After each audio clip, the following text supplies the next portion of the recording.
পাক অধিকৃত কাশ্মীর ভারতের অন্তর্ভুক্ত হলেই নিমেষে মিটে যাবে নয়াদিল্লি ইসলামাবাদ সংঘাত। ব্রিটেন সফরে গিয়ে এমনই দাবি করলেন বিদেশমন্ত্রী এস জয়শঙ্কর।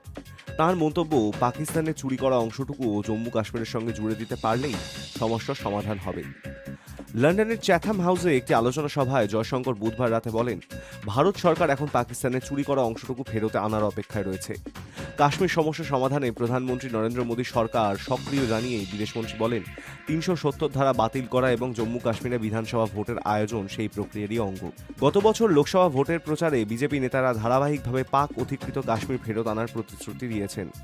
প্রচারে উত্তরপ্রদেশের মুখ্যমন্ত্রী তথা বিজেপি নেতা যোগী আদিত্যনাথের প্রতিশ্রুতি ছিল যে মোদী জেতার ৬ মাসের মধ্যেই পাক অধিকৃত কাশ্মীর ভারতের হবে। তৃতীয় মোদী সরকারের বর্ষপূর্তির আগে বিদেশের মাটিতে জয়শঙ্করের এমন মন্তব্য নতুন করে পাক অধিকৃত কাশ্মীর নিয়ে বিতর্ক উস্কে দিতে পারে বলে মনে করছেন অনেকেই। ব্রিটেন সফরে গিয়ে বুধবার সে দেশের প্রধানমন্ত্রী কিয়র স্টারমারের সঙ্গে দ্বিপাক্ষিক বৈঠক করেন বিদেশমন্ত্রী জয়শঙ্কর।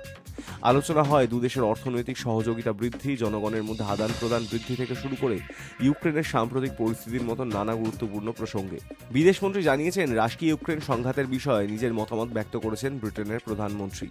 তিনি ছাড়াও বৈঠকে ছিলেন সে দেশের বিদেশ সচিব ডেভিড ল্যানি এবং অন্যান্য বর্ষিয়ার নেতা।